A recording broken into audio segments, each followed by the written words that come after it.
Well, hello there, everyone, and welcome back to the Tony Robbins Podcast. Tony, thank you once again for joining us. I'm the token male on this podcast. It's nice for me to be able to come to my podcast here. Seriously, if you're joining us right now, this is our family podcast. This is our modern family. You may have seen our identity podcast or maybe the mindfulness one. This is one where I'm kind of doing the introduction and I'll do a few minutes, but then I'm going to turn you over to my two favorite ladies in the world who are going to give you their perspective on the subject at hand. And so what is the subject at hand, Mrs. Robbins? Well, nice to see you, Mary nice B. to see you, Mary Nice to see B. you, Tonester. We thought it might be an interesting lens to share. There's such an awareness in the world today about mental health. And I thought it might be an interesting perspective. We talked about this, that from each of our reference or from each of our experience, what do you do? What do you do when you feel stuck? When you do, what does that look like? Because that is so relatable for all of us and it looks different. It's such an intimate journey into the interior of one's own mind. You know, I speak for myself and what unearths mind within inside myself or what disentangles could be a different process for yourself or for Mary. And yet human for all of us and relatable for all of us. So I know at events, you certainly do a deep dive on beliefs. That's our little pup, Halo, by the way, our Yorkie, who's joining in. She's joining. I'm just going to put her on the couch. Keep going. And yet what I feel has been so beautiful about these conversations is it feels intimate and at home and possibly just a different lens or perspective or share differently than at an event. That's why you said to me, she went to me, I'm not telling you the subject, just come. I want to hear your spontaneous response because I over-prepare every time I do an event of any sort. So I think I understand where you're going with this. I want to say one thing to you, which is, when people talk about mental health, you and I have had this discussion before, we're emotional creatures and our minds can create great emotions or negative emotions. Our bodies can go through biochemical changes that then show up in the mind and show up in the emotions. It's a complex process and you are bouncing back and forth. And I loved your term. Why don't you share it? Because I really liked what you came up with. Do you remember? This was actually just a couple weeks ago that Tony and I it was a Sunday and we were sitting outside and talking about really mental well-being from the perspective that it's something that we claim for ourselves. And mental well-being includes clarity of mind, flexibility, and a state of well-being, and which comes with an ease. And it's something that we're each empowered with, and it's an inside-out job. Where I look at mental health as something that we're getting assistance, maybe from medication or a therapist or a psychiatrist or something of that nature. Maybe this isn't what we talked about. So if I'm going off on a lens. No, I'm listening to your definition. I like your definition, actually. And mental health a lot of times can be looked at as what's wrong rather than what's right. And yet mental well-being, it's a state of well-being. It's a state of ease, a state of clarity of mind. Life is meaningful. It doesn't mean that your life is perfect. It doesn't mean that your life doesn't have stress. I don't know anybody that doesn't have stress in their life or frustrations or concerns or fears or worries. I mean, that's just part of the human condition at times. Some people live in it and some people develop a pattern. But think in terms of the quality of your life.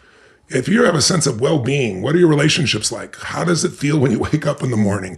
When challenges happen, how do you roll or flow? It doesn't mean you don't get stuck, but you don't stay there.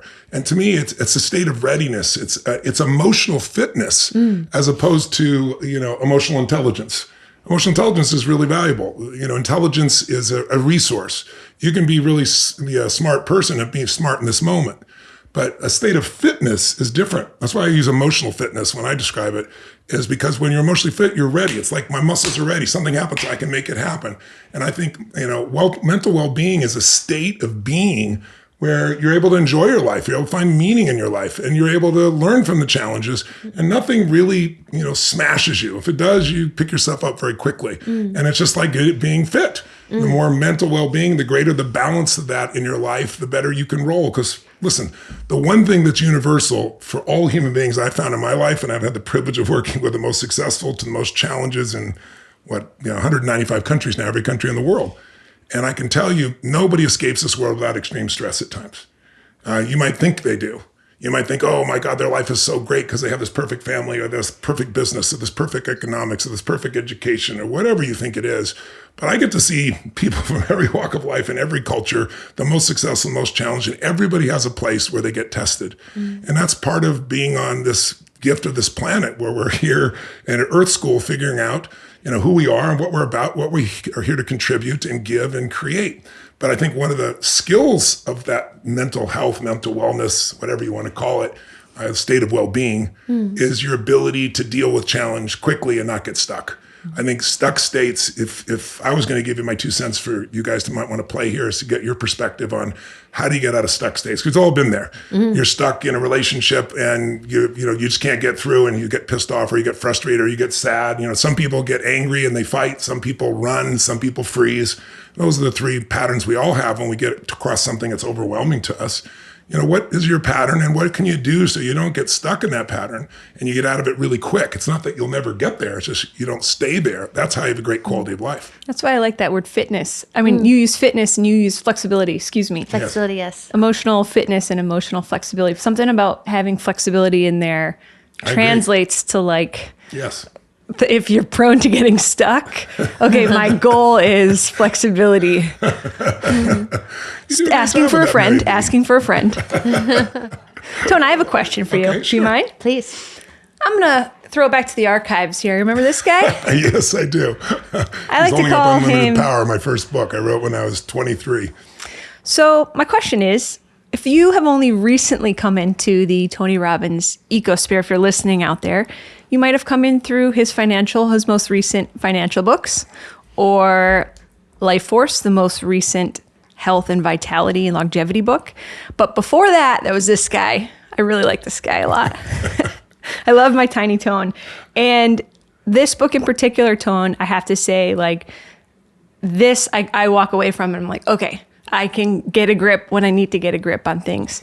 My question for you is, back in these days, used to use the term internal representations. Yes. And I'd love to know what that means to you today, because it's not, if you've been to events or things today, you don't use that anymore, but I'm sure it's represented in some other way. But to me, it means what I'm picturing, the story I'm telling, that whole combination of this cocktail of stress that I've somehow gotten myself worked up into this lather of feeling stuck or feeling angry.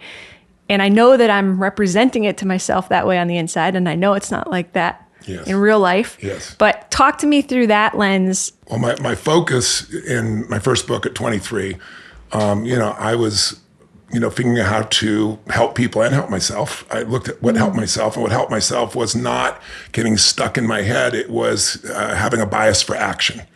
So unlimited power is really the capacity to act, to get yourself to take action. So many people live in their head. They go to therapy in their head. They go in circles and nothing changes because it just becomes a circular conversation. And so what do you got to get yourself to act? Well, to get yourself to act, you have to get yourself in a state where you'll do it. So you can take anything and make it represented in your mind as evil or good, as difficult or easy. And the way we represent things is the way we feel.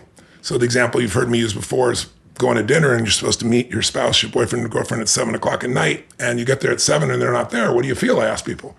And I ask this in seminars all the time. What do people say? Somebody says, I'm pissed off, and somebody says, I'm worried. Well, it's only 7. What if it's 7:30 though, and they've not called or text? I'm really worried. I'm really angry. And you see division in the room, right? What if it's 8:30 and they've not called and they've not shown up and they've not texted? And the woman says, I'm full because I didn't wait for the bastard, that kind of thing. But the point is, how you feel about that experience. Two people can have the same event, but they don't have the same experience. And it's how they represent it in their mind. Mm-hmm. So one person represents, they don't care, they didn't show up again, they're probably screwing on with somebody else, they're going to be angry. The other person says, what if they're in an accident? So whether they say that or picture it, however they represent it, controls the way they feel, which is your state. And your state controls what you do. So my whole focus was, if I'm going to get you to act, I got to get you in the right state. To get you in the right state, I got to find out what's keeping you from that. And one thing that's keeping you from that is, I would say today, what you focus on or the meanings you give, because that's a simpler way of describing it. But the actual process is how you represent that situation. You can call it representing it. You can call it what I focus on. You can call it the meaning I give it. Those are the words I tend to use today because to me, they're simpler. Whatever you focus on, you feel. Whatever you focus on, you don't experience life. You experience life you focus on. If I'm focused on what's wrong, my life is wrong. If I focus on what I love, my life is love, right? That's a different way of representing it. It's a totally different feeling. It'll produce a totally different set of behaviors, and those behaviors will get a different result. But the other thing that affects it, in my model that I talked about there, is the way you use your body. And I think that's where you got to start. Because your emotion is controlled by your body. I don't just mean biochemistry from the standpoint of, whether you ate meal or you have low blood sugar or low hydration, which obviously affects people's emotions. Right? Your wife. My wife gets this thing called Red hangry. zone. Physiology first is what my motto is. But also when I'm working with people, when somebody gets up and goes, yeah, I know, I need to do this. In that state, they're never going to do it. So I will do something to provoke them, to tease them, to move them, to shift them, where you'll see a change in the tempo of their voice and the way they move, in their facial expression. I'll get them to laugh. I'll do something bizarre, crazy, weird. I will break the pattern of the way they're representing things and the way they're using their body. Because it's the combination of what you focus on, represent, meaning, the story you tell yourself, and what's going on in your body that creates the state you're in. And from that state, all your behaviors come. So to me, I want to answer your question. It really comes down to, yes, the way you represent the world is the way you experience the world. So if I ask people, what's life? Oh, it's a test. Well, then what's life like if it's a test? Well, if it's like a test, then it's hard and I got to study and I could fail. Or someone would say, then life's easy because I'm good at tests, right? Depends on the person. Or is life, a battle? Then those people always are looking for someone to fight where they expect there's going to be a fight. It's always a struggle. And they find a way to make it a struggle because that's what their body does. And then, is life a party? Is it a dance? Is it sacred? Is it a gift? Like however you represent life, it'll change completely what you're feeling and what you're doing. So that's what I meant by internal representations. And I use meaning now and I use focus because I think they're just easier words. I made things more complex then, I think, to try to prove to myself I understood every aspect of the human mind. Still a great book. Thank you. I'm glad you loved the greatest. Little tone. Tiny tone. Well, I appreciated that response. Two things that I noticed at this stage of our life. We've been together close to 23 years. And 24, but who's counting? 24. And what I recognized, the first probably decade or 15 years, we were getting over ourselves, and conditioning comes up and impressions or expectations and all those dynamics. And at this stage, there's just an appreciation and love and almost a humor at times that surprises me. And I certainly appreciate if I'm off or stressed, or if you're off or stressed in a moment, we have such an understanding of each other's intent, or such an appreciation of each other's intent. I never question the intent. And nor do I. Yeah. And I'm sharing that because those of you that are listening, that's almost there's a larger belief of a knowingness of the allowance or acceptance of the human, what might look like behavior in a moment, but to know the nature of each other, to know the purity of intent, to know the innocence, to know, and behavior can come up and express just like it can for all of us. That's such a benevolent lens and a benevolent way to perceive and experience each other. Are you thinking of the time when I was talking about your primary question recently? You told me I shoved it up your ass? Or tush, sorry. I think ass will probably flow through on this podcast.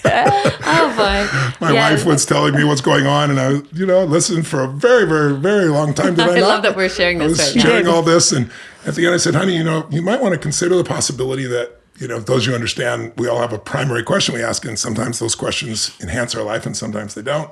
You actually have a primary question that's really beautiful. She asks all the time, where's the good in this? Where's the great in this? And, where's the God in this really is what you're asking so much, honey. And it's one of the most beautiful things about you. But in this particular situation, she was stressed. And when you can't meet your primary question, mine has always been, how can I make it better?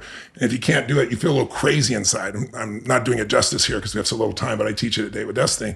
And it's one of the most profound things we teach. And my wife knows it. And so she was really struggling with this. So I said, finally, honey, you might want to realize, you're not really asking your primary question here because that's your power. And her response to me was, Well, let's just say that in that moment, I was less keen to entertain what was needed or not needed, or any notion of my primary question. And I absolutely let him know that. So, but what was interesting, not and not in a connected, benevolent way, but what was beautiful, I walked up the stairs and saw myself and witnessed my behavior. And, I brushed my teeth and caught my breath and came back down and met you in the hallway. And I said, Tone, I'm so sorry. I just behaved ridiculous. And what you were offering was actually incredibly kind. And but my response was laughter, not laughter at you. It was laughter because this is, I think, I don't know where you're going with all this, but I do want to plant the seed because one of the greatest gifts on this planet God has created for my life and that we've co-created together is our relationship and our family's relationship. The Mary and Billy and our little baby girl and our kids and grandkids. And I think one of the secrets to all relationship is to never question the intent. I know that's hard in the beginning when you're beginning a relationship, and sometimes even harder when you've been around for a while for some people. But you and I both made a decision early on that we knew each other's souls. Yes. And that we knew that no matter how things looked on the outside, there was never bad intent. There was never the desire to hurt the other person, and there never has been. Mm-hmm. And so I adore you. Mm-hmm. I love you and I respect you, all the above. So there's no way for me to have a reaction to something beyond a moment, then to realize, and I blame myself. I said, okay, that's probably should have waited a little longer before offering that piece. Don't try to fix it, Robbins. Don't try to fix it. I know not to fix things. Even I know that much. I know not to fix things, but I thought it'd been long enough that maybe this would be a good piece. But I was wrong, and I actually apologize to you for that. You did. So, but it's really, I think, so much of stuckness in relationship. Maybe I bring it up to stuckness again. I'm trying to connect it to his theme. You know me. I'm trying to actually have a through line here, I think comes from the fact that we make up meanings. Yes. And the meanings we usually make up, and this is human nature, I've read all kinds of studies on this, where we usually, if someone else does something we don't like, we make up the motive as negative. If we do something that isn't so great, when we're not beating ourselves up, it's like we have pure motives. Mm-hmm. But I know every motive that drives your soul is nothing but goodness. Mm-hmm. And yours too, Mary B. And I'm not just saying that because we're all present. That's why we're family. Mm-hmm. Because we're all here to serve something more than ourselves. Mm-hmm. And we all love each other completely. And I love our family completely.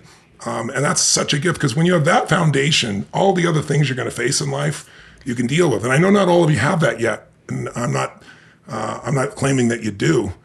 But you can claim that kind of relationship with a friend. Yes. Most people do it better with a friend than they do it with a loved one, unfortunately, because they have more expectations of a loved one. Yes. Friends, they have a bad day. We go, all right, we might not like it, but they understand they're having a bad day. Mm-hmm. But we do that with those closest to us. Most people will treat strangers better than they would. They'll treat their most beloved. They'll say things than they wouldn't say to a stranger, So I think it's important to not get stuck in made up meanings because there's more on the line. Yes. When I get really stressed and when I get really, overwhelmed, which can happen for sure, part of why I stay out of that for the most part is because I'm constantly stacking the good. Mm. And recently I saw some friends who, they're not close to us, but people we know. And they were two people that were really lovely and they really, truly fell in love with each other. I think about 10 years ago, 12 years ago, they met at an event. And so that's how I knew them, got to know them because they became platinum partners. And their relationship came to quote unquote a head recently and they're ending that relationship. And I knew it was going to end. It was obvious. And it was because of all the negative stackings, like all the little meanings that people stack. Like if a problem shows up and you just honestly deal with it at the table and you don't just deal with it, you take responsibility, go, listen, I'm feeling this. It's not you. It's probably my own triggers from the past. And you don't make excuses for your triggers. And I just want you to know it's not you. If you deal with things when they're small, it's easy. I always talk about kill the monster while it's a baby. Don't wait till it's Godzilla taking the city, right? But I think one thing that helps my life is we go through more in a week than most people do, in a month or whatever. I mean, the last, 6 days I went to bed sometime between 6 and 7 a.m. In some cases, I got to be up 3 hours later for another meeting. It's not what I recommend. No. But I'm dealing with people. I'm dealing with people in the Middle East. I'm dealing with people in China. I'm doing all these business portions, and they're complex issues that are being dealt with, and people I'm helping overseas, and someone who's just lost their baby. All these things happen all the time.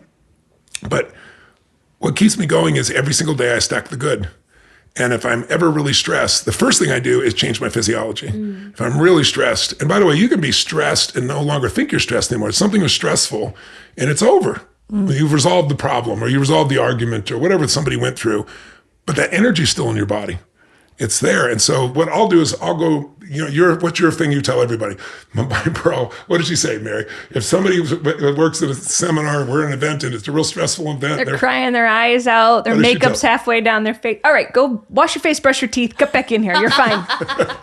That's their standard. That's her reset. That's her stress cycle completion. She does it. She does it and it works for her. It works for her. She goes out there, like she just said it earlier, when she said she ran up the stairs, one of the stories she told her, brushed my teeth, and I came back down a different state, right? Good to go. So she knew how to change her physiology first, because your mind is not going to work when you're locked physiologically. And a lot of when people are locked or where they're stuck is physical. So for me, if I can't, I jump in water. If I'm not at home, a freezing shower, if I get in it here, I love jumping the cold plunge or the hot water and the cold plunge, anything like that. For me, water temperature change is so radical. Yeah. It'll change things. Or I would just go out and frankly, I'm fairly vocal, no one's around, and I would just give out a good scream of intensity. As loud as I can. It sounds stupid as hell, but I do it. And all that energy gets out of my body and then the brain resets. I've done that with people in seminars that were just completely stuck. It didn't matter what you asked them, what they did. They were so angry, so harsh to the person around them. And I'll just get them stop and say, I want you to tell me where that is in your body. Find the location. Where's the worst? I'll make the sound of that as loud as you can. No, even louder. And I make them push and push till there's nothing left. And then all of a sudden, boom, their mind works perfectly. They solve the problem. So physiology first. But I think the second thing I want to mention is I understand the power of stacking. So my other thing to do that's easy, there's no temperature change like that. I just literally take out my journal or I take out my iPad or a computer and I'll write 20 things that are magnificent in my life. And it always starts with our family. There's no exaggeration to that. And I write down what's magnificent, not what's okay. It's magnificent, right? And I make myself feel and associate to that because, like I said earlier, you don't experience life. None of us do. We experience life we focus on. And when you're in it, the pattern just stays the same. You think that you're stuck because you think this will never get solved. You're stuck because you think it shouldn't have happened. It's unjust. You're stuck because people didn't support you. You're stuck. You got some meaning that's in your head and now it's in your body. So you change your body. And then instead of trying to deal with the meaning, most people don't overreact to their kids because of what happened this time. It's because it happened again. Or their husband or their wife, because it happened again. Or somebody at the work, because it happened again. When we overreact, it's because we've stacked negative experiences. So what I do is I stack the positives. And then I also, lastly, I'd say is I pay attention to my language. I grew up in an environment where my parents had a belief that, you just stuck it out and you fought till it was done and you could say anything and you said it with total intensity and they used very colorful language, but you couldn't leave the room. If you left the room, the relationship was over. So I saw some battles. So I never threw things or broke things or did anything of that nature because I saw that. But I certainly borrowed the language patterns I grew up with. Yeah. And then I came and fell in love with this little creature over here. And then you too, Mary B, where, Bonnie Pearl's most intense words often is sugar and shoot. And she's certainly capable of the other words, don't get me wrong. But the majority of that, she uses these words that soften. And you do too. You have all these sweet words. And so one of the things I notice is I'm really exhausted, really stressed.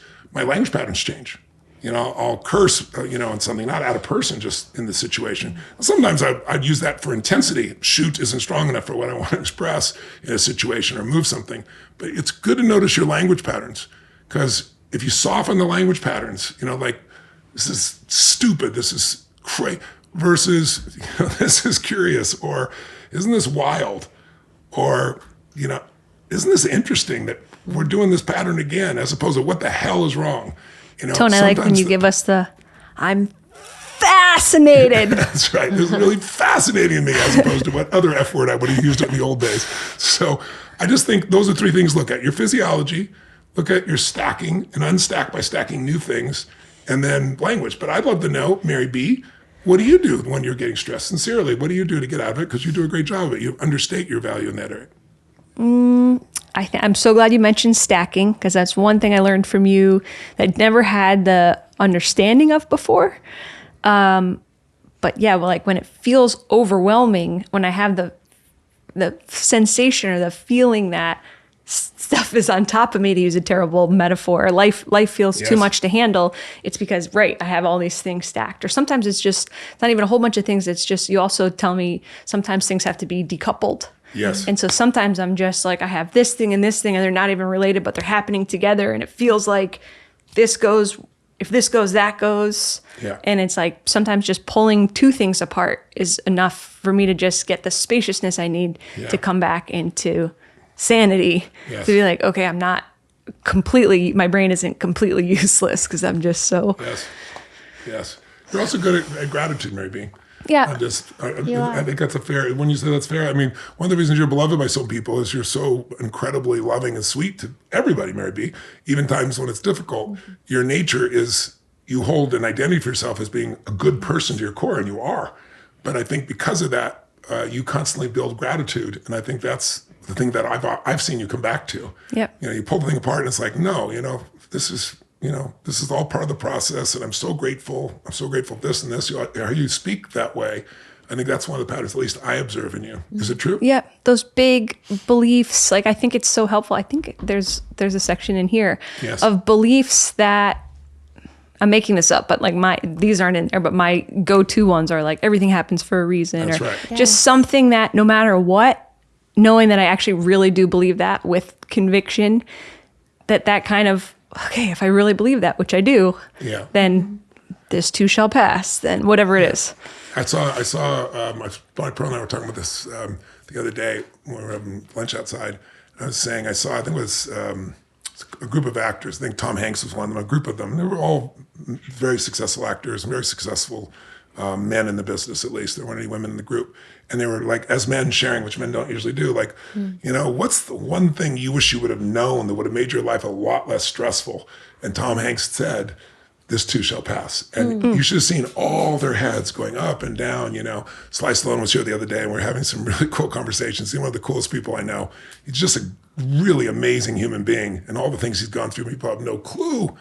But it's that same thing. Like, we could all relate to that. We had this cool dinner recently I got invited to. It was like John Bon Jovi's a friend of ours. He's a great rock and roller, if you're not familiar with him. Really brilliant guy, been in the business like 35 or 40 years. Is that how young our audience is? We have to pre-frame Bon Jovi. Keep going.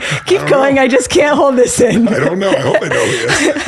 He's going to go on, I think he's going to go on tour again for his 35th or 40th, I forget which one it is. But he called up and said, we want to have this goats dinner. And I said, what's a goat's dinner? Greatest of all time. He goes, I'm not going to tell you I'm the greatest of all time, but in my category, I'm one of those. He goes, you are in your area. He goes, so I want you and I. And he goes, I want Tiger Woods. I want Tom Brady.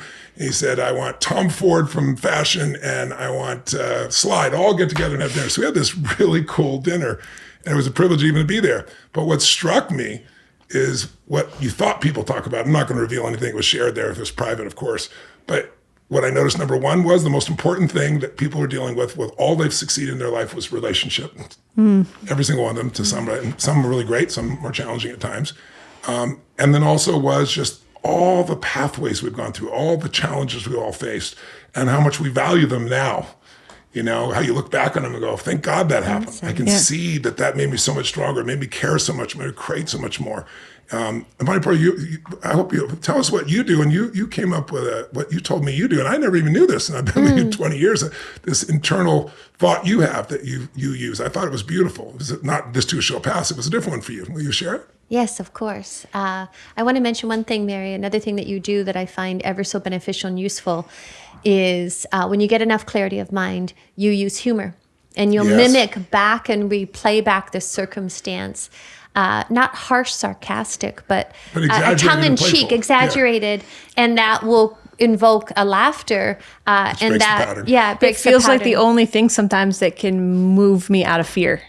I see that. Anyways, it feels like a safe way to get out of fear. Well, it's awesome technique. It certainly works for this family. So it works for us. But I just wanted to mention that because sometimes that gets that's a beautiful missed. Observation. That's true. Is the gift of humor.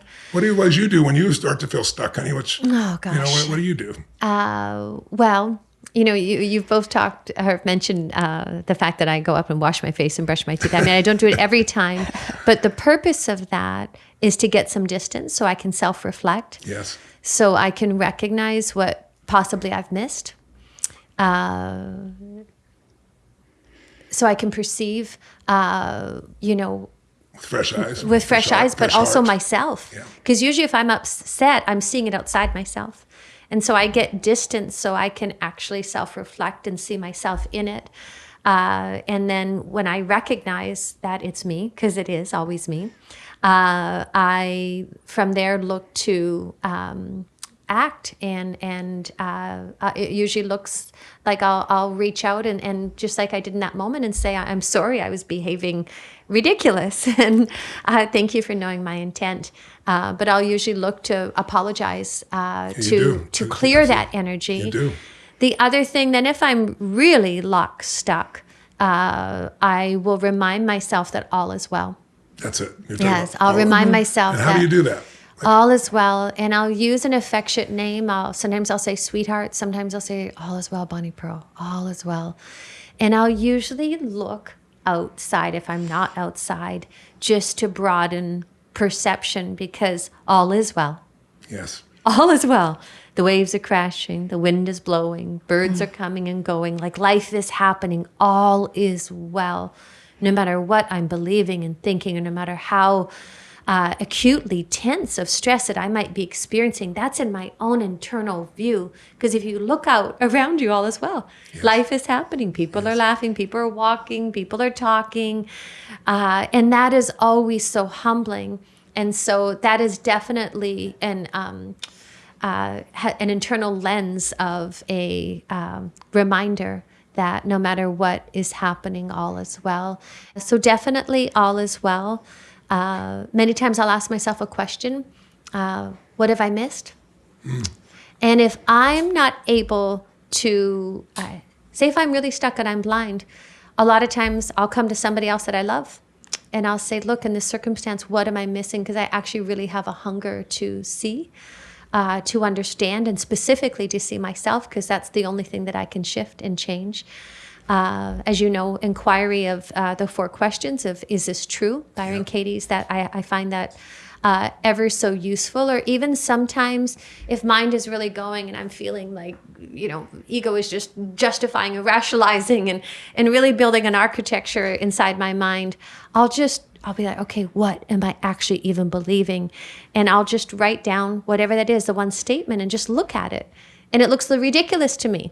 Yeah. Because in the moment, the moment that I can actually visually see it, and then it's like, it just starts unraveling actually in that moment, because when it's just happening inside mine, it's happening, ego's building it so quickly that it helps me to fix it on paper.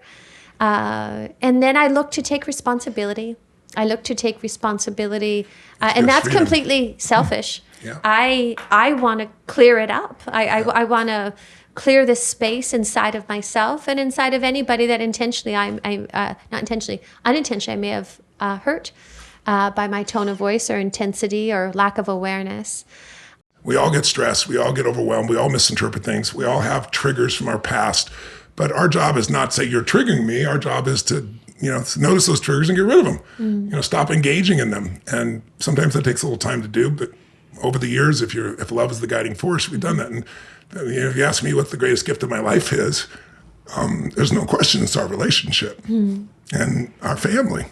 I've had the privilege of working with people from every walk of life, millions of people, and I have the privilege and pleasure of knowing that I've been able to help a lot of people in a lot of different ways that I'm grateful for and proud of.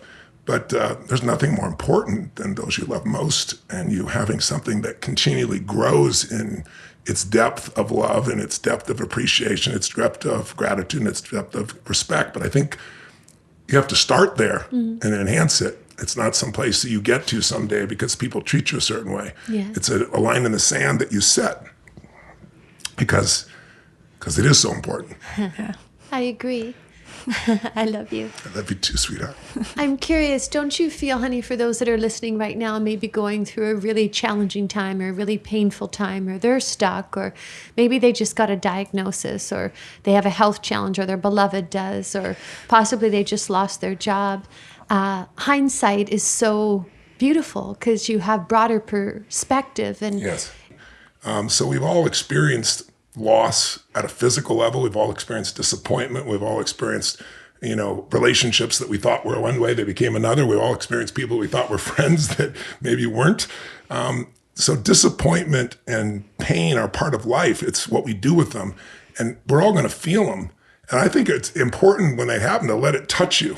Yes. My friend Jim Rohn, my teacher, was one of my great teachers, and he always said, let life touch you. Don't let it kill you, but let it touch you, because out of that pain, you develop drive. So I think everything has its purpose in your life, and that's where that belief of, life is truly happening for me, even though it doesn't feel like it, even though it doesn't look like it. It's happening for me, not to me, but it's my job to figure out how it's happening for me. I think everyone has what I call a global solution. Something when you're finally willing to let go of your pain, no matter how bad the pain is, a death, a loss of a job, a disappointment, a relationship end, there's something, the global solution is, what do you value more than your pain? If a woman, mom loses her kid in a drunk driving accident, it's horrific, but the one that makes it through is the lady who started MAD, Mothers Against Drunk Driving, because she just took that and said, my legacy is going to make sure that my child's life had meaning, and I'll make sure millions of other children don't die. That's inspiring. That's beautiful. It's painful, but it's beautiful. In my opinion, that's God. That's grace. That's the invisible hand that's guiding us to make our life about something more than ourselves. And I think that's the way out of pain. What do you value more than your pain? Because you'll hang on to your pain until there's something more value. You might value your kids not feeling your pain and taking on responsibility for your pain. So it's like, I got to get my act together because I don't want my kids to feel this. Or someone dies in your family and you say, listen, if I fall apart, everybody else does. You're the one person that pulls it through. I think we all have that capability. Not all of us use it. And part of that, I think, also is your own beliefs about yourself and your own expectations of yourself. It's not that you're perfect, not that you're always going to have the answer, but that, again, you have a responsibility to something more than just yourself. I think that's the missing piece for a lot of people. I'd love to put a frame on it too, Tone, as long as we're going into this place. And we have nosed at it, but just to be really direct around it, we've recently, even in our own family, friends of ours, close to home, we've had people that have taken their own lives much too soon. And I'm wondering, especially just in this world after COVID, we're so lucky. We have so many people in our lives on any given day. There's 25 people in this house by the time we have our first coffee in the morning, not you, thank God. But I feel for people that just feel alone. And I'm wondering if you could offer anyone, if anybody out there is listening, and we've talked about this, we've all had days where it's just man, I don't know what to do. I can't do this. I don't know, where, if you're in that place, if anyone out there listening is in that place, anything where to start? Where do they start? That's a great question. You got to start where you are. I know that sounds stupid and trite, but it's true. You're not going to start with something way beyond where you are right now. So you got to see where you are. If you've been through enough, I got a call yesterday, and I spoke to someone today who's a very dear friend, and they just lost their baby. And then, so that's tough enough. We've been through that several times. We know what that means for someone, so you can be there to comfort them. But then they just found out the reason they lost the baby is the mom has cancer. And so we found that out today. And their dog died about 5 minutes before they found out the cancer piece. You can't make up these stories, right? So what do you do? Well, the first thing is you got to have compassion for yourself, for that person. You got to connect emotionally, even with yourself, and give yourself room to feel whatever you're going to feel. And then you can't just stay there, though, or you'll just wallow and suffer. And you can, but it's not my choice. When it comes, let's talk about the specific suicide situation you're talking about, because that's been something I've had some expertise in, obviously. And as you said, there's been some friends of yours, a friend of yours that just recently took their own life, and the devastation that does to the family. The one thing I got to remind people is everybody blames themselves, but we're not God. You don't know what's going on there. Well, I could have prevented it. I could have done this. I could have done that. Or people say, you would have done that because you got the skill. I said, well, maybe. I certainly have the skill in this area, but there's no guarantee on anything because we have free will. And there are certain people who can do it. You got to say, what's the real challenge? The real challenge is that people today don't have a compelling future. If I asked you, what's the vision for the United States? The vision is division right now. The vision is, the world's going to go to hell. The environment is being destroyed. By the way, these are exaggerations. They're stories, they're narratives, but people change your story, change your life. When the story is it's over, when the story is there's no great reason to live, when the story is there's nothing compelling to move towards, we can all deal, I've said this a million times, but it's true, we can all deal with a really, really insanely difficult today if we have a compelling tomorrow. But if we don't have a compelling tomorrow, that's why so many kids are saying, I don't want to have children. It's absurd because someone's convinced them that the world's going to be destroyed in 12 years. It's totally bull. We all know it's bull. Anybody who's done their homework knows it's bull. But people love exaggerations to promote whatever agenda they have. And then people buy those agendas. So invariably, when somebody takes their own life, it's because they have no compelling future. They think that dying would be less painful than living. And you are not responsible for that. And you can't even be responsible for that if it's your own child, because people can make those choices. Now, can you do things to help yourself and help other people get out of that? The answer is yes. I think maybe the answer is in those situations, you got to bring people together. You got to love everybody. You got to have the compassion. And then you got to think about what do we do to honor this person so that there's something meaningful that comes from it. And then how do we prevent this as family, as society, is that we notice when people don't have that compelling future and we question it, because all a belief is an unquestioned thought. You've told yourself something over and over again until now you feel certain about it, and people act upon what they feel certain about. When I see people that are suicidal, what I do is take away their certainty that dying will be, will be less painful than living. When you switch that, they won't do it. We all, as human beings, we move away from massive pain, what we associate pain to, and we move towards whatever we think is pleasure or will be a lot less pain. And so the meanings, those internal representations we make are what control that. So right now in society, there's not a lot of vision for people. That's our job as parents, as family members, as friends. And we're not going to be perfect, and we can't know what's going inside with everybody. So I wish I had a magic wand I could say, here's the answer. There isn't. The answer is for each of us to take responsibility for ourselves and become an example of what's possible with deep love and consideration for those around us, and knowing that everyone's going to do things at a different tempo and a different way, and they have different goals. But helping people finding a meaningful life is possible in the middle of concentration camps. If you know somebody who's really depressed, my favorite book of all time, at least one of them, is Man's Search for Meaning. We're actually going to make the film. We're in the middle of finding the right writer for it as we speak, but we bought the rights to it. If you haven't read the book, you must read it. Viktor Frankl, one of the heroes of my life, because here's a man who's in a concentration camp and witnessed his family being murdered in front of him, and decides that he's going to find a way to figure out why certain people make it and others don't. And that will to live comes by having a compelling future. And for the Jewish people, for those that made it, it was that vision of, I'm going to make it through this and I'm going to tell the story so it never happens again. Never again was the cry. But the difference between somebody who just went for the moment of survival, getting the food, getting the cigarette, getting something for their need, he knew those ones were going to die quickly. The ones that were thinking about the future made decisions differently. And I think we all need to create a compelling future, a meaningful future, and appreciate where we are today and give ourselves room to learn and grow in this experience called life, this earth school, so to speak. Well, thank you.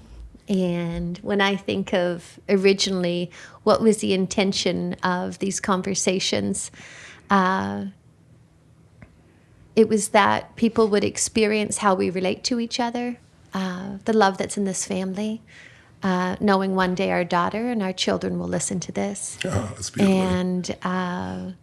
And as well, just relating in this humanness and the beauty of this human experience, and to know that that's where we all meet, and we're all walking this path home, and we all have this inner world to understand, to transcend, to find meaning, to appreciate.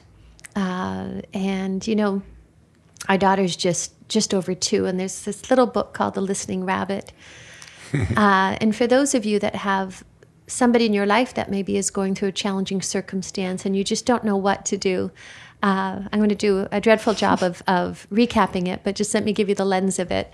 There's a little boy that's building this big blocks, and it falls down unexpectedly. And each animal, maybe the bear comes and he wants to rebuild it. And, the kangaroo is like, if you remember it, you can rebuild it back again. But he didn't want to do all these things. And, if you wanted to shout about it, another animal, maybe the bear wanted, if you want to shout about it, and this little boy, his name's Taylor, he didn't want to do all the above. And this little rabbit came and just nestled down beside this little boy and just sat there and said nothing and did nothing. And then this little boy went through all the experience of, he shouted, he all the things that he didn't want to do, he experienced, and life came to full fruition. And he asked the bunny not to leave. And I don't know why I'm sharing that right now. And the rabbit listened. And the rabbit listened, yes. And the rabbit listened is the, thank you, is the whole point of the story. Is the whole point of it. And I was so touched by the simplicity and yet the beauty. And a lot of times, when we don't know what to do, our presence, yes, our presence, our love, we cannot underestimate the power of love. And love in action sometimes has a non-doing. It can simply just to be with somebody is such an extraordinary gift. And you've held the space and for so many, Tone. And it's such a powerful gift in all the ways, in action and in non-action that you do in this home. Probably more action than non-action, but sometimes those, it's just the power of, you are such a beautiful listener. Mary, you are such a beautiful listener. And the gift of that. And so, for those of you that are listening and thinking, well, gosh, I'm not Tony Robbins and I don't know how to do what he does, or I don't have those lenses, just the power, the profound power of love. And every moment of life offers us a moment, an opportunity to possibly love more, not less. No matter what the circumstance. And that alone is a balm. That alone is transformative. And you do that every day. And so the intention of this was to share an inner lens and a relating, a sense of the atmosphere of this home and this family and how it all comes together. And knowing that it's not just the listeners that'll be listening one day, it will be our daughter and our children. Oh, that makes me happy. And it makes me happy. And I think it's beautiful. And so thank you for coming on this ride of the unexpected journey of maybe not having a plan and a structure where Tony creates tension. I want to be comfortable. I want a candle. I want to wear my burgundy socks. Incense going. And I wanted to share this space called home. And so thank you.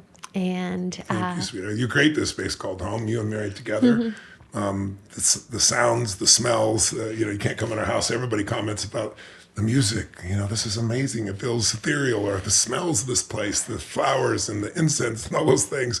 I'm always touched by people entering our home because they feel the essence of this family, the love that we all share, but also the little things that you all do to create an environment. I think that's an important thing to think about is how do we create the environment that nurtures the best in you and the best in your family? How do you create an environment that nurtures playfulness and joy and love?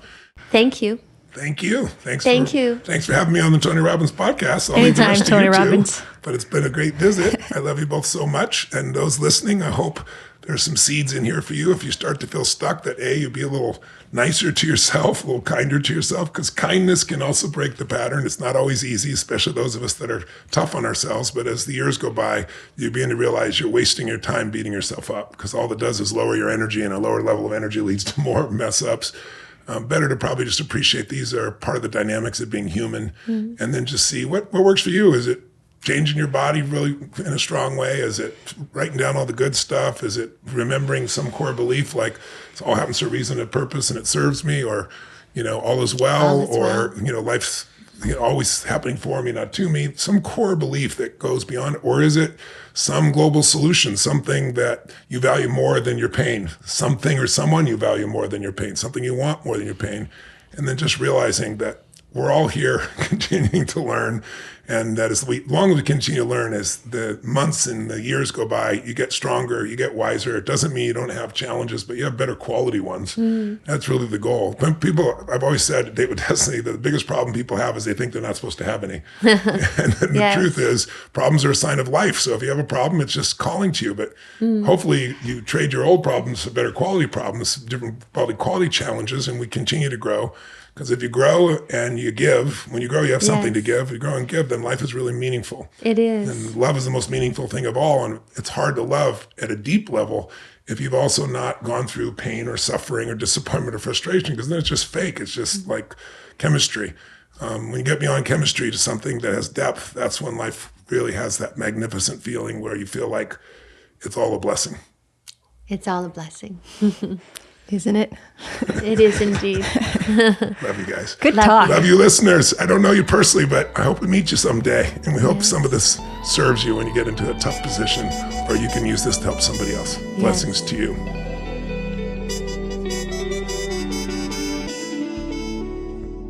So I had an idea to begin this portion of this podcast episode.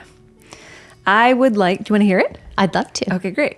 I would like to invite everyone out there listening, watching, to invite into your mind a single thought. Focus on just one thought. Any thought, pick one, just one, and focus on that thought. And it might be happy, sad, hungry, inspiring. It could be all sorts of emotions, but the truth is, this is what we know, that just that one thought caused a whole grip of effects to go through your body, whether it's hormones and neurochemicals, your heart rate fluctuates, your blood flow changes, all from one single thought. So then imagine this parade of thoughts that just marches through our minds all day. One of my favorite spiritual teachers, his name is Richard Rohr. He's also like a recovery coach.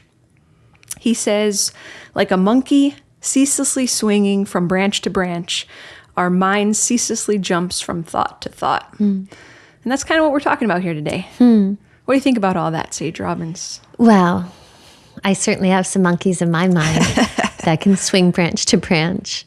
It's so interesting. We can certainly all get stuck. I'll speak for myself in the labyrinth of mind. And how do we find our way through or out or back home, although we never really left? I think you bring up such a great point, because mental health certainly is a hot topic today. And what does that mean? Like, okay, our mind, our mentality, it's thoughts. Those thoughts, that rules our entire life. And I don't think I understood that, honestly, till recently, when you first come into the idea that, like, what is that little voice in my mind that's like constantly in there telling me what to do, what to think, what to worry about. And so, as also our topics of keen discussion lately, anxiety, depression, sleeplessness, suicide, all the way out the gamut of thoughts. We can call them emotions, but I think it really does start with a thought and then an obsessive recurrence of those thoughts. And we all know what that feels like. So we can talk about it in terms of someone who isn't well, or we can talk about it in terms of you and I and everyone we know, because this is the human experience. And you might not be feeling it right now. You might be in the throes of it right now. But if you're going to get down to like the source, I think we have to then talk about the thoughts and beliefs that are making you feel this way. Yes. And for those of you who are joining, tune in. I mean, tune into yourself.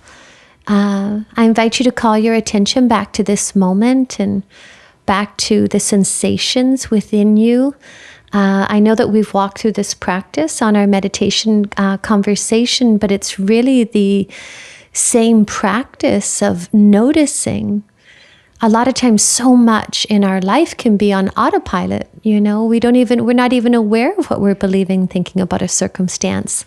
Possibly until we feel that schism or that resistance, or I'll speak for myself, or that stuck bound energy. And what's so fascinating, depending upon whether we attach to the thought or not, because they're coming and going all day, you know, whether we're not in control of that. Yep. We have the gift, you know, we can't control the external circumstances, but we can control where we place our attention. Yep, that's it. What we focus on, we feel, as Tone would say. But as we've started to really pay attention to this, and you say notice, And in the beginning, I'd be like, notice what? Like, what is this mindfulness practice? Like, notice what? And so when you first said notice, I was like, great, that's really going to buck me up when I'm feeling down. And now I see, okay, it's calling attention to this thought that's causing the emotion that's causing your whole life. Possibly what we're unconscious to. Because, if we're calling our attention to notice what I'm believing and thinking, to notice even what the story, sometimes if, say if I'm really bound or stuck in a circumstance, I'll look to write down, it's like, okay, what am I even frustrated about? What am I hooked by?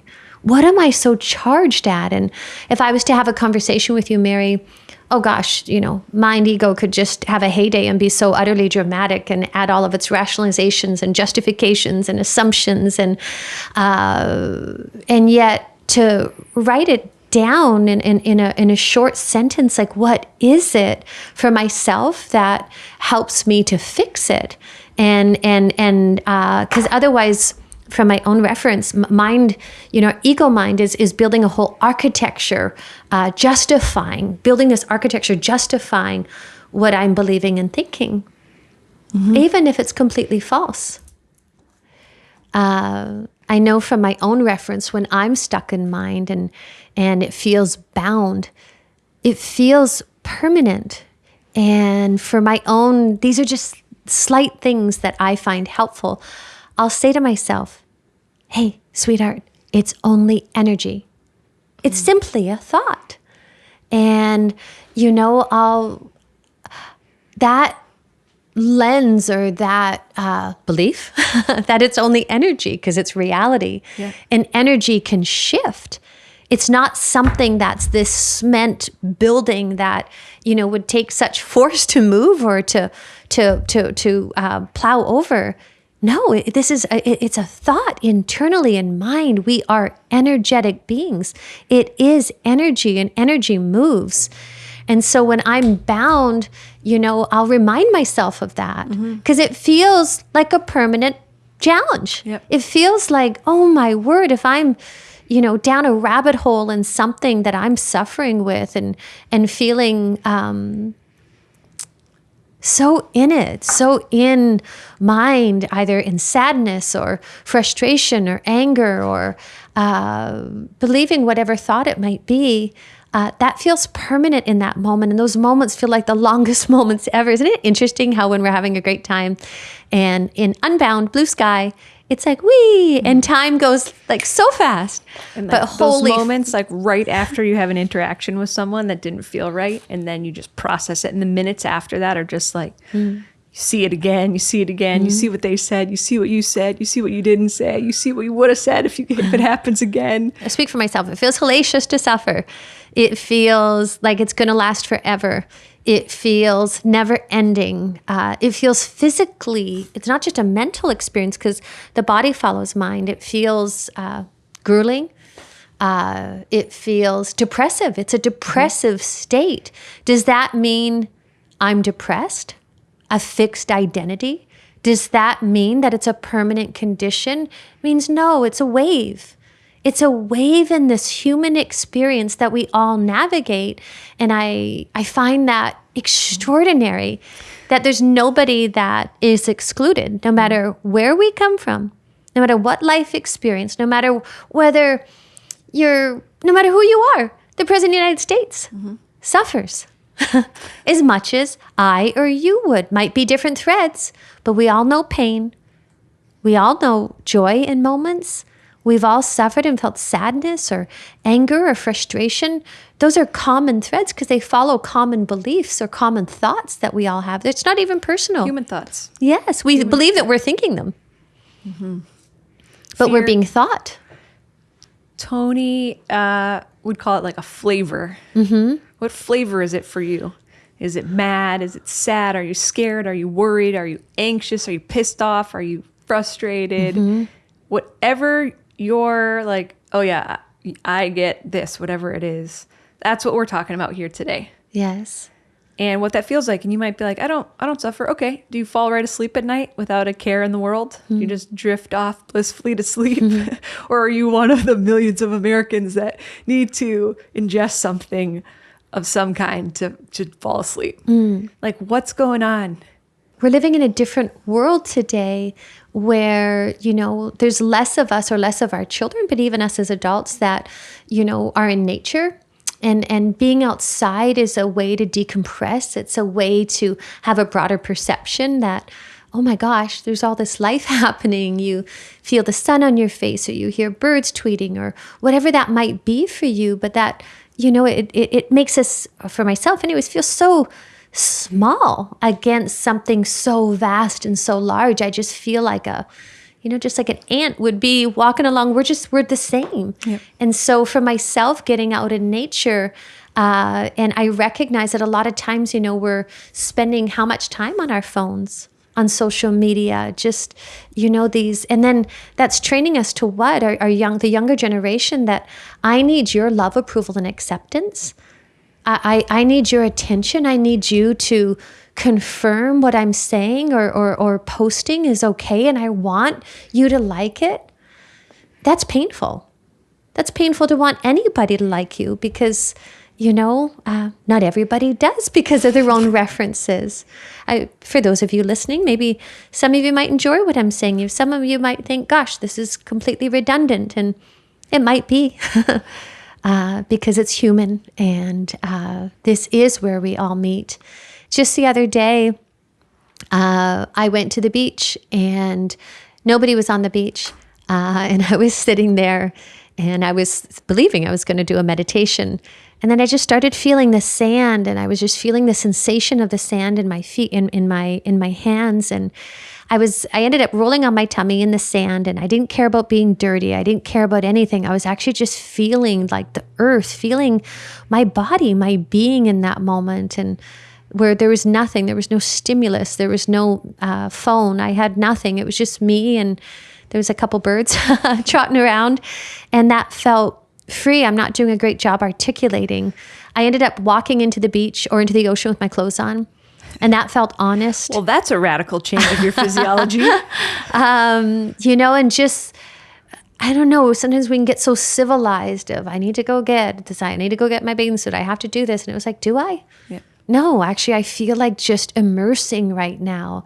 And the body is a vehicle. And as we believe these thoughts, and the thoughts are, if they're a suffering state, that affects our bodies, our beings. And so to move in a way that is sincere, no matter what that looks like, even if it looks crazy, I find to be beneficial to get through the bound energy. And then I will go more contemplative and take a look at actually what I'm believing and thinking, to inquire and question it. Right. If you're listening to this and you are someone who has attended a seminar or an event, if you've done Tony's audio programs or read his early works like Unlimited Power or Awaken the Giant Within, you might be listening to us like, guys, like, you know what to do. It's physiology. Move your body. Make a radical change in your body, right? Change your state. If you've been to a UPW, you know that, and you walk out of those doors and you know what to do.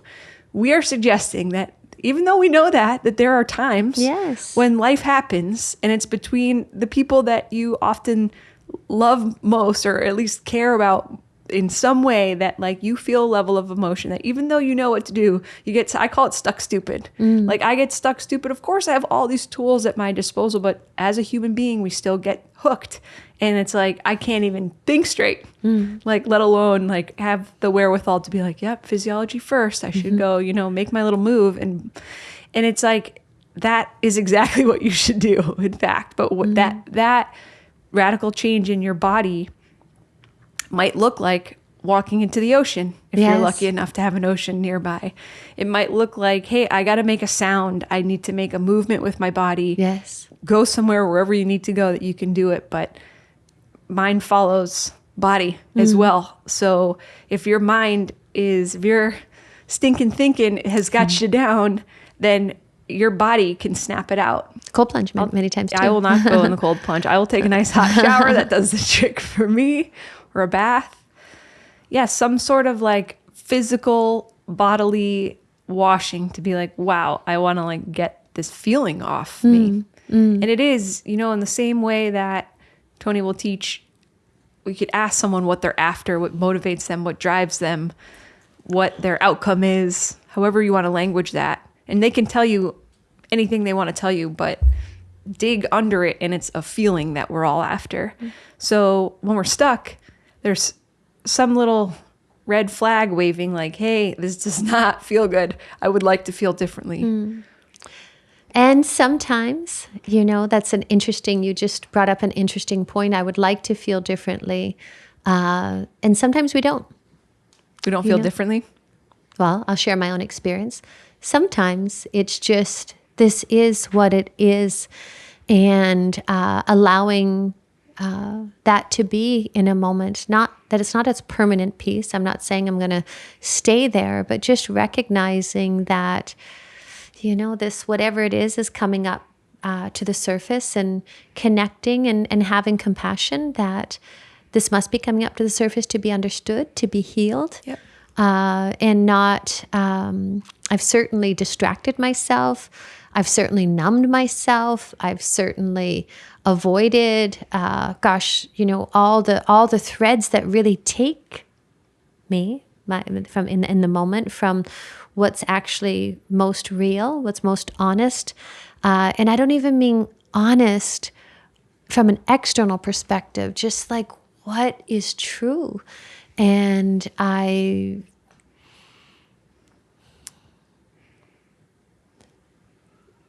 there's no right or wrong way in this human experience. And sometimes it can be really messy, and that's okay.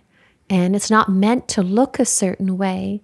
We don't judge when maybe we do, but the weather today, if it's cloudy or if it's sunny, you might have a preference, but both perspectives are allowed. And it's like, okay, hey, yeah, how could you not? So you go to gratitude for what you could appreciate, enjoy right now. At times. Sometimes I don't. Sometimes I don't. Sometimes I'm just sitting with what is and just tuning in to it's okay. Mm-hmm. It's okay, because what I've recognized about myself too, if I shouldn't be feeling this. Well, I am. Yeah. And so then I'm judging the experience of the judgment of what that's lunatic. Then I have judgment over judgment, suffering over suffering, and it's disconnecting me from, it's like, all right, how could you not believing what I'm believing? How could you not? It's just compassion for this human experience. It's not always easy. It's not always easy, and that's okay. Yeah. That's okay, but we do have the gift or the choice to rise above the noise or the confusion of mind, the narratives that are untrue, or we can sit and process, because you really think, what is processing? It's just thinking. So what is thinking? We're usually regurgitating the thoughts that are causing us to suffer, and that's okay until it's not. Yeah. And so it's an opportunity to apply all those things, like, okay, what's the story that I'm telling myself about what just happened, or what, and it's just, a story is really just that whole, all those thoughts sewn together into a story. So to share a personal example that's related to that, this happened between you and I the other day. I forget what we were discussing with a little passion. And you said to me, Mary, it doesn't mean what you think it means. Yes. And I almost lost my mind. I was like, yes, it means to me what I say it means to me. And I understand that it means something different to you, but don't tell me that's not what it means, because I'm telling you that's what it means to me. And in that moment, I realized a few things. I realized wow, okay, I need to get there myself of wow, that is the meaning that I'm giving to this right now. And when I see it there, it feels like it's there all of a sudden in bold face, and it's that's the meaning I gave this. My bad. like in that moment, I'm often ready to take responsibility and say, I need to make a new meaning because I know better. I know that life is more important than that life is too short. I know that this is a person that I love, and why am I wasting a minute of this life upset with, you know? And so things start to unravel, but for me, it usually comes to a point, and then when I do hit that threshold of big emotion that feels like it's out of my range, then it's like, okay, we're hitting a nerve here. Well, thank you for sharing that. And I don't know which moment because they happen. And it's this human experience. I feel as well that for those that are listening, that you're maybe at a place in your life and you feel like, I just can't do this another minute. And a lot of times when we have those thoughts, we believe that we're alone in that. We believe it's because of something that's happening in our life that's unique to us. And all of us have felt that. If you think of what's suicide, it's like, it's a belief. I can't do this. I can't live this life anymore. And we believe that, and then we act on that. And we believe in those innocent moments that we're the only person that's experiencing that, or that's believing that thought, or that's experiencing that pain. And we've all been there. I've been there, believing I can't do this. I can't do this another minute. Travel back for a moment to some of the most, or one of the most painful, what you believe, circumstances of your life that felt like the pain of that circumstance, whether it be a breakup or maybe a loss of a job or possibly a diagnosis in a family member or something. And in those moments, in that period of time that felt like it was never going to end, when you revisit it from this perspective, what do you notice? Do you notice that, gosh, you know what? I didn't know it at the time, but I really grew, or I evolved out of that, or felt like it was the ending and the death, and oh my gosh, it opened this door to something different. And that's also for myself, is just to know that the reminder that life is indeed happening for us, and that from my own perspective, when I suffer most, it's usually what takes me closer to source. It's what takes me closer to God. In those moments when I've been in such pain that I'm literally on my knees and so humbled and so ripped open or stripped down, that it's because if you think of, what's causing that suffering, it's just ego mind anyways. And so what's beneath that are a greater level of coherence of heart when we get out of our own human way, or wanting somebody to behave differently than they are, wanting somebody, your beloved, to look at you a certain way, to say that they love you a certain way, and then they don't, and we're upset about that. And we forget that, oh my gosh, I'm here to offer that love. I'm here to embody and be that love. Mind is such a trickster. It's such a trickster. And so some global beliefs, the global belief for myself that all is well. Even no matter what is happening, I'll just say to myself, hon, all is well. And then the reminder that it is not my will. When I want it to be my will, I'm crazy. And my will doesn't bring me the greatest happiness. And I remember hearing or reading, not my will, but thine be done. What did that even mean? What does that even mean? But that there's a divine intelligence greater than our own, and to surrender to that, to recognize that what life is offering us is sincerely a gift. That is a realignment, or a tuning into a greater, not even meaning, a greater reality, a greater reality of the truth of the moment. If I'm upset because it's raining outside, that's on me, but it's raining outside. That's not changing. So I have the choice to appreciate that or not. So the greater truth for you, it is these meanings that you have given to life, the meaning of life itself, the meaning of what you're here to do with it. Does that feel accurate? Like I'm trying to understand, like, okay, how can people understand that, and I'm trying to understand it myself. So it's like, okay, like, well, do you believe that there's something larger breathing this breath? Of course. Yes. Do you believe that that divine intelligence is orchestrating your life? I do. Yes. So when I want to control my life, or I want to control another human being to behave a certain way, and I'm suffering because they're not, they are God's child just like I am, and their being, their isness, who they are. Yep. And so when I surrender the control, when I surrender that life needs to look different than I want it to in order for me to be happy, that's simply crazy. Mm-hmm. And it doesn't work that way. Right. And so I don't know if that's a belief, or if that's, I suppose it is, or if that's actually accurate. Life is. Yep. Life is. And catching up to that reality, I find to be very helpful. And if I think that it should be different, or somebody else should be different, it's brutal. Yeah. It's simply brutal. And so having a lens of a belief, and for those of you that are agnostic, if you believe in source, what is the source that created this moment for you to listen right now, for us to share right now, for us to connect right now? Okay. I am that I am. I am light. I am love. And by the way, I don't mean I, me. I mean the I am that is a consciousness that's looking through my eyes and looking through yours, that has a greater intelligence than the narrative of the thoughts that we might be attaching to in that moment. That's something I do. Mm. I'll pray. Mm-hmm.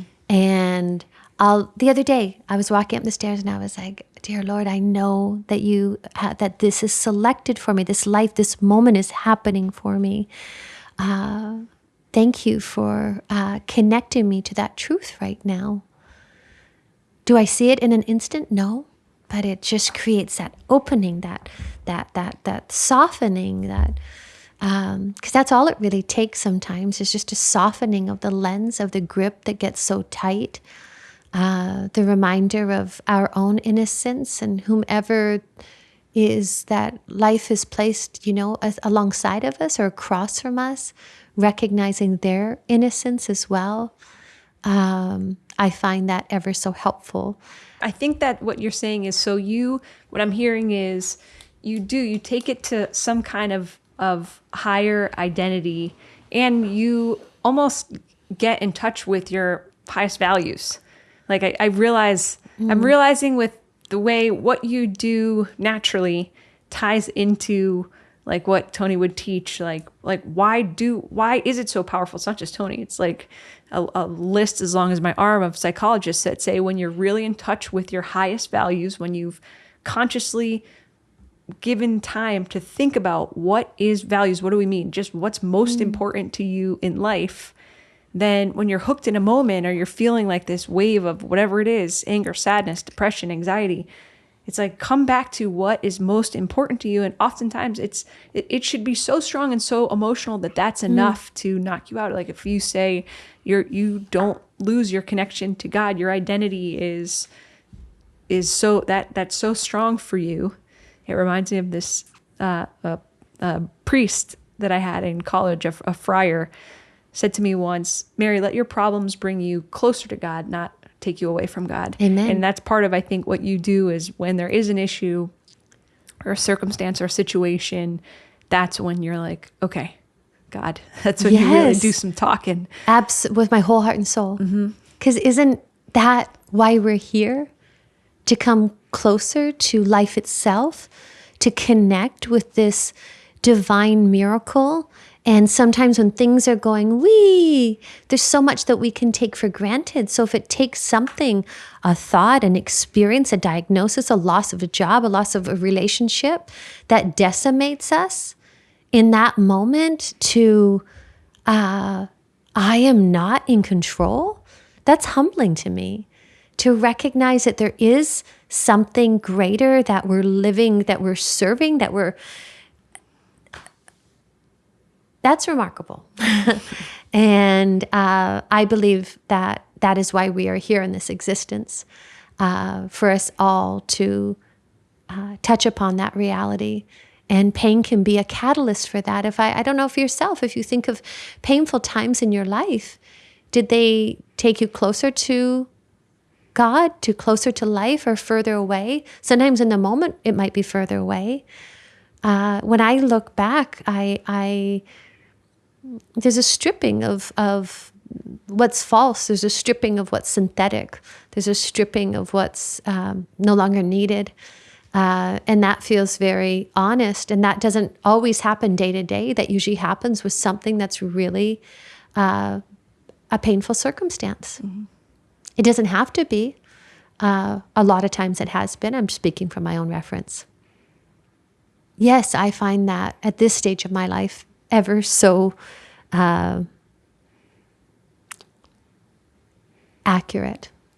If I think of, it took me over 20 some odd years to have our daughter. And I think of the very first miscarriage. I, miscarried a little girl at 4.5 months. And that was painful at that time. It felt like that pain would never end. And yet I look back at me, and I have such compassion and also such appreciation that I never had that child at this time. Because I number one, I probably wouldn't be sitting here. Mm. And that blows my mind. I wouldn't have had our daughter today.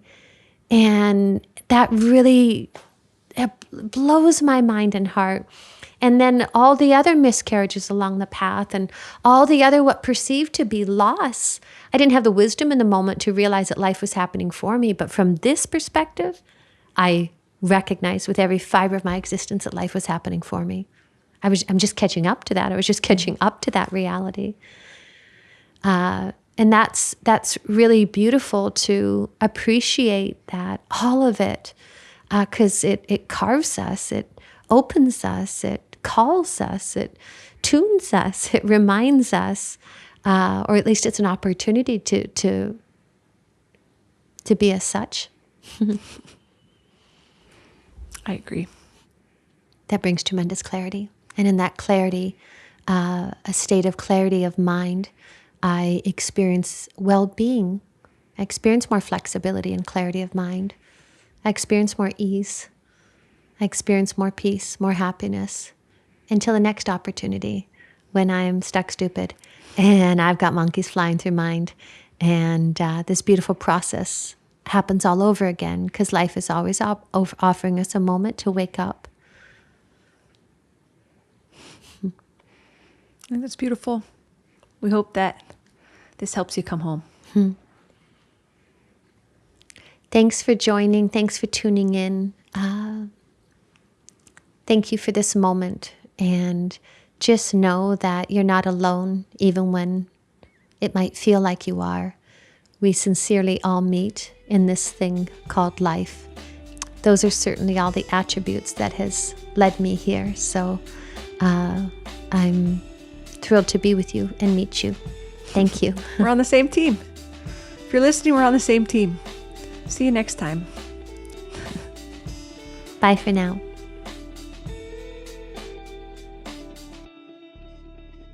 Go on. You do a great job with that, Mary B. So where do you want to go with this, Money Pro?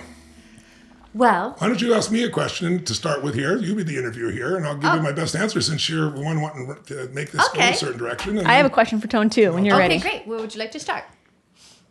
You want me to start? Or are you ready? Yes, absolutely. Are you ready? You can see, this is definitely off the cuff, as well, you were saying. And by the way, this is how she wants it. I like its organic nature. I do too. I love that and it's too. Actually very, it's how we relate. It's real how life. Real life and spontaneous and playful. Yes. And unexpected. Yes. I just like when we start something to have a clear plan so you can see know it's a you different do. approach so we can deliver the most value in the shortest period of time. But I think if you're a listener, you probably appreciate different gears. And this one's a different gear. That's the whole purpose of a podcast. So I appreciate your leadership in this area. Thank you. And I also appreciate your willingness, because it gives, for those of you that are home, and many of you listen to Tony on stage or maybe in an audio program, I have the privilege to live with Tone. And it's a different aspect and quality of you, a different facet of you. And you're so beloved. And I just enjoy sharing that part of you as well. That's very sweet. Thank you. We like showing off Tone's flexibility. We were going to a car dealership, an upper level quality auto dealership. I won't mention the name of the brand, but it was a very high level brand. German engineering. German engineering. Thank you very much, Mary. And we're trying to get there, and we're trying to work this thing out. And my wife, in the middle, we've picked out the car and everything else. I'm with the guy, he's, that's Tony Robbins. Oh my God. And I was like, yeah, great. It was a good deal here for my wife and everything else. And she pops open this thing of tuna, this canister of tuna. Tuna salad. Tuna salad. And she's eating it in the middle, and it smells like crazy. And she's like, I just have to do this because otherwise I get hangry. And she's right. The other day, I apologized to you, recognizing that stylistically, sometimes I can be forceful, aggressive. I want to get into the ring of life. I want to tidy it up. That's completely selfish. That's all about me. I want it to be over. I want to be connected deeply, and yet not respecting or honoring in that moment that you needed space and distance. And so for myself, admitting that's apologizing for that. I'm sorry, I didn't recognize the impact to me coming, hello, knocking on your door felt like the very natural thing to do for who? For me. I wasn't including your experience. I wasn't including that for you, time or space would feel kind or supportive. It was completely selfish. I wanted to be free. I wanted to be connected. I wanted to be back home inside of myself and inside of the containership of our friendship, our relationship. I love that. So there's nothing to apologize for. And it helps to have an awareness, no matter who you surround yourself with, that their model of the world might be totally different. Yes. And I think that was the rub. It wasn't lack of love or not caring. We both wanted to repair things. It was just a difference of rules and models of how we actually go about repairing. Yes, and poorly executed on my part. No, not true. But still, that was my perception. Therefore, I wanted to tidy that up, and now, we haven't really had a moment since then, but I'm very aware. All right, hey, we're getting a pickle, feeling a little hot. You walk out the door, bless. I'm going to work on inside my inner world, and then when I bump into you, hey, Mare, I don't have to be demanding, and I can be very demanding for those that are listening. And so that felt kind. That felt kind to be honest with myself. Therefore, I could be honest with you. And it felt kind to understand that we're different, and that's okay.